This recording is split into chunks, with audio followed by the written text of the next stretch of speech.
Salam dan bahagia, Ibu Bapak Guru hebat dan praktisi pendidikan, dimanapun Anda berada.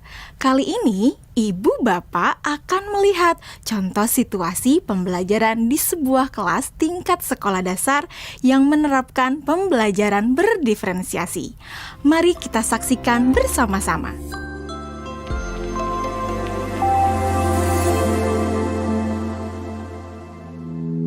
Organ tubuh manusia. Minggu ini, Pak Kasim ingin mengajar sebuah materi tentang cara kerja salah satu sistem organ tubuh manusia, yaitu sistem pencernaan. Adapun tujuan pembelajarannya adalah melalui diskusi kelompok dan penugasan mandiri. 1. Murid dapat menjelaskan fungsi organ pencernaan pada manusia. Kedua, murid dapat membuat model dan menunjukkan cara kerja sistem pencernaan manusia.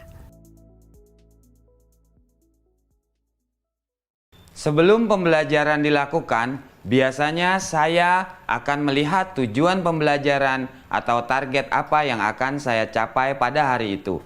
Setelah itu, saya melihat data atau informasi terkait murid-murid saya untuk menentukan strategi pembelajaran yang tepat dan penilaian yang sesuai. Saat merencanakan pembelajaran, Pak Kasim mempersiapkan beberapa sumber belajar yang menurutnya akan membantu murid-muridnya belajar sesuai dengan kebutuhannya. Sumber daya belajar yang disiapkan diantaranya adalah sebuah poster, berbagai bacaan yang memuat pembahasan tentang bagaimana organ pencernaan bekerja dari beberapa sumber. Ada yang berupa beberapa buku bacaan dengan tingkat kesulitan berbeda-beda, artikel sederhana, mengunduh sebuah video singkat yang sesuai dengan apa yang ia ingin anak-anak pahami, membuat kartu-kartu pertanyaan untuk membantu murid mengkonstruksi sendiri pemahaman mereka tentang cara kerja sistem organ pencernaan dengan menjawab pertanyaan. Sumber belajar yang beragam ini tentunya tetap sesuai dengan tujuan pembelajaran yang ingin dicapai atau dengan kata lain mengimplementasikan diferensiasi konten.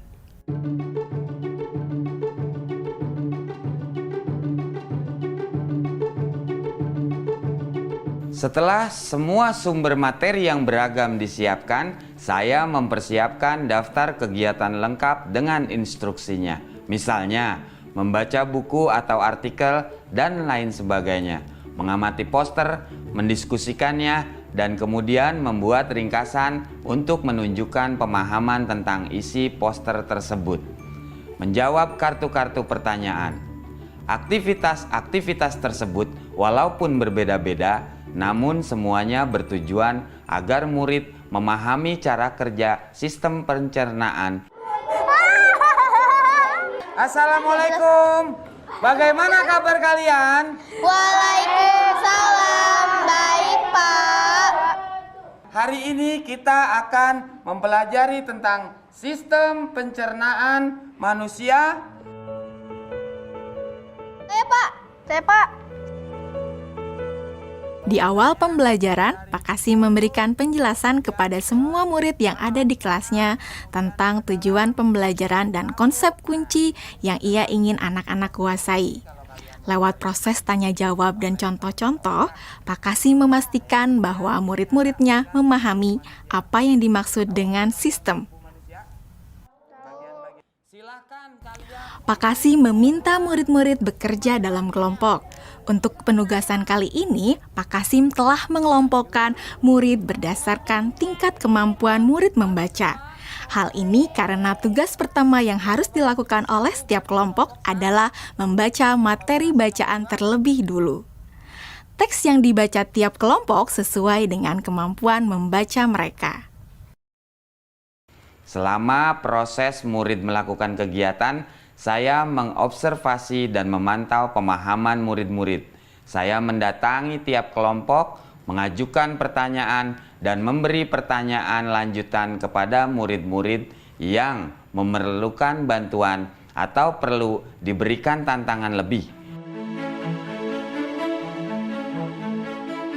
Saya juga membuat catatan-catatan penilaian selama proses ini. Setiap jawaban murid, pertanyaan murid, saya perhatikan dan menggunakan informasi ini untuk menyesuaikan tingkat bantuan yang akan saya berikan pada murid atau berdiferensiasi proses. Sistem pencernaan adalah serangkaian jaringan organ yang bekerja untuk mencerna makanan. Organ pencernaan antara lain meliputi mulut, kerongkongan, lambung, usus kecil, usus besar, rektum, anus.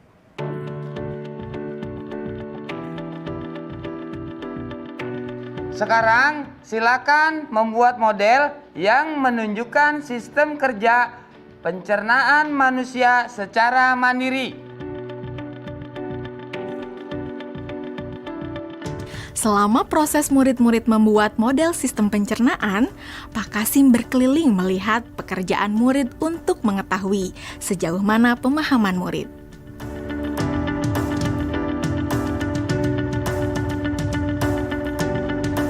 Di akhir pembelajaran, saya melakukan kegiatan refleksi, di mana refleksi tersebut digunakan untuk mengapresiasi murid, untuk mengetahui atau menilai sejauh mana pemahaman murid tentang topik yang sedang dipelajari, untuk mengetahui bagaimana perasaan murid-murid ketika melakukan proses pembelajaran. Agdas! Senang, Pak. Arjuna! Senang, Pak. Dan tentunya semua ini dapat menjadi informasi bagi saya untuk mengembangkan proses pembelajaran selanjutnya. Ibu dan Bapak guru hebat, demikian video singkat salah satu contoh penerapan pembelajaran berdiferensiasi di jenjang sekolah dasar. Tetap semangat, Ibu dan Bapak guru hebat. Salam dan bahagia.